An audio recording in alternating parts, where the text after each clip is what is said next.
মা কালীর জিভ কেন বেরিয়েছিলে আজ এই ভিডিওতে সব জানতে পারবে।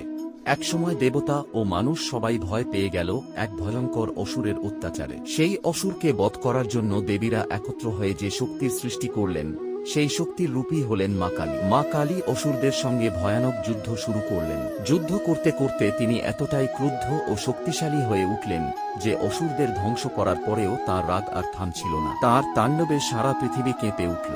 দেবতারা বুঝতে পারলেন এভাবে চললে সৃষ্টি ধ্বংস হয়ে যাবে। তখন সবাই শরণ নিলেন ভগবান শিবের। ভগবান শিব কোনো অস্ত্র ব্যবহার করলেন না। তিনি চুপচাপ মা কালীর পথের সামনে শুয়ে পড়লেন। রাগে অন্ধ মা কালী চলতে চলতে হঠাৎ শিবের বুকের ওপর পা দিয়ে ফেললেন। এই মুহূর্তেই মা কালী চমকে উঠলেন। এ কি করলাম? আমি তো আমার স্বামী মহাদেবের ওপর পা দিয়েছি। লজ্জা, অনুশোচনা আর আত্মবোধে মুহূর্তেই তার জিভ বেরিয়ে এলো। সেই সঙ্গে তার তাণ্ডব থেমে গেল, রাগ শান্ত হয়ে গেল, আর পৃথিবী রক্ষা পেল। সেই থেকেই মা কালীর প্রতিমায় তাঁকে জিভ বের করা অবস্থায় দেখা যায়।